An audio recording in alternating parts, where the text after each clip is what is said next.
Hi guys, welcome back to the Mirror Gaming channel. It is Jasmine back again to review the PlayStation Portal. Gaming handhelds galore have hit the market this year, and Sony finally presents its edition in the form of the PlayStation Portal. The PlayStation Portal, which was originally announced under the codename Project Q earlier this year, is a cloud streaming device which doesn't run games natively and only allows you to play them through PlayStation Remote Play connected to your PS5. Yes, you heard that right. It doesn't run games natively. So I guess this is kind of like Sony's version of the Logitech G Cloud, and we all know how that went.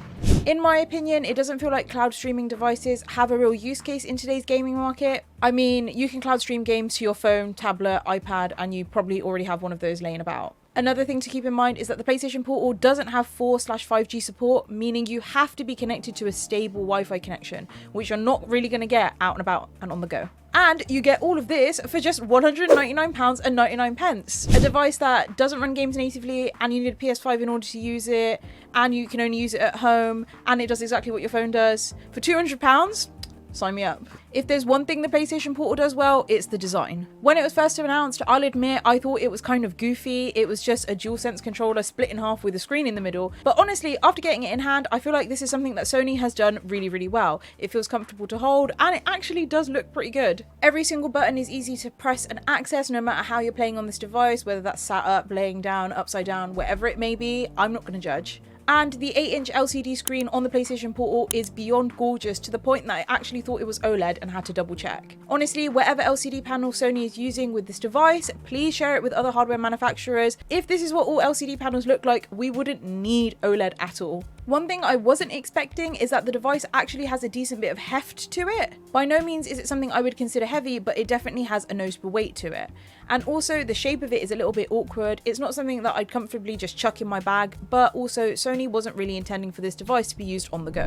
Now let's move on to the PlayStation Portal features. Since the PlayStation Portal doesn't run games natively, it's by no means impressive in terms of specifications or features. Internally, you get a Qualcomm 662 chip, which is a mobile chip, which you find in a lot of phones which were manufactured in around 2020. That includes the Motorola Moto G9 Play and the Nokia 5.4, both of which come in at less than the PlayStation Portal. And obviously, they're mobile phones, and they can do all the things that mobile phones can do, rather than just play games over the cloud from your PlayStation 5. One thing worth noting is that the resolution of the display is 1080p, which is higher than the Steam Deck, and is capable of supporting games up to 60 frames per second. All of the features which are present on a standard DualSense controller are present here as well. Due to the nature of the device, it is just a DualSense split in half. That means you get haptic feedback and adaptive triggers in games that support it. You also get access to an inbuilt microphone which you can mute at the touch of a button, meaning you don't need to use a headset if you are playing multiplayer games and want to communicate with your team. The device charges via a USB-C port, which is on the back, and you also get a 3.5mm jack to connect an audio device. Unfortunately, you don't get access to Bluetooth, which is absolutely insane,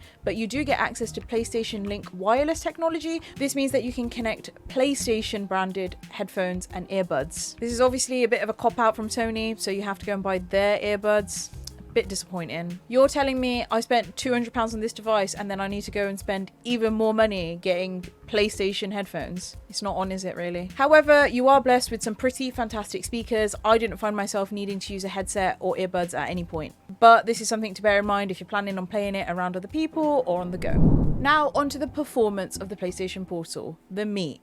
The real reason you guys are here. I'll be honest, the output of the PlayStation Portal really surpassed my expectations. After my really lackluster experience with the Logitech G Cloud, I feel like I've been preparing for the absolute worst out of another cloud streaming device. But the screen on this thing is absolutely gorgeous. The quality and color grading on this thing are fabulous, and it looks amazing and makes for a fantastic experience. However, as with any cloud streaming device, things like frame rates and inputs are typically based on your latency, meaning judging the true output of this device is a bit difficult. One thing that was a bit frustrating to me is that there's no way to actually adjust the quality of your stream while you're playing, and this was really annoying because for some reason the PlayStation Portal decided to always stream to me in a really low quality even though I had fantastic internet connection.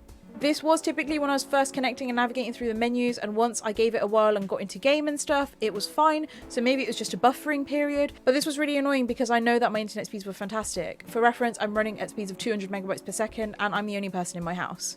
Aside from this buffering period, most games ran relatively smoothly, they were easy to play, and there isn't really much else to say here. It's a cloud streaming device. But one thing I did find is that Spider-Man Miles Morales always had lag, and I'm not sure why. It felt like it was playing very choppy, it felt like the frames were quite bad, and it felt like I had input lag. It just wasn't a pleasant experience at all. And this was a bit annoying because Spider-Man Miles Morales is one of my favourite games on PlayStation. I did test the device with my PlayStation 5 both tethered to my router and connected wirelessly, and I didn't find any difference. So even if you've not got an Ethernet cable, don't worry. The battery life on the PlayStation Portal is pretty good. It's lasted me around 8 hours from a full charge until it's flat, so as Sony promised. As great as it was being able to play PlayStation 5 games in my bed, one thing that was in the back of my mind the entire time I was using the PlayStation Portal was whether or not this device is really and truly worth the money. I feel like I could have had a very similar experience to the PlayStation Portal with my phone and a Backbone 1 controller or a DualSense controller, and of course I wouldn't have had to have spent £200. So I am really torn on this one. It's a comfortable device, it's easy to use, it looks good,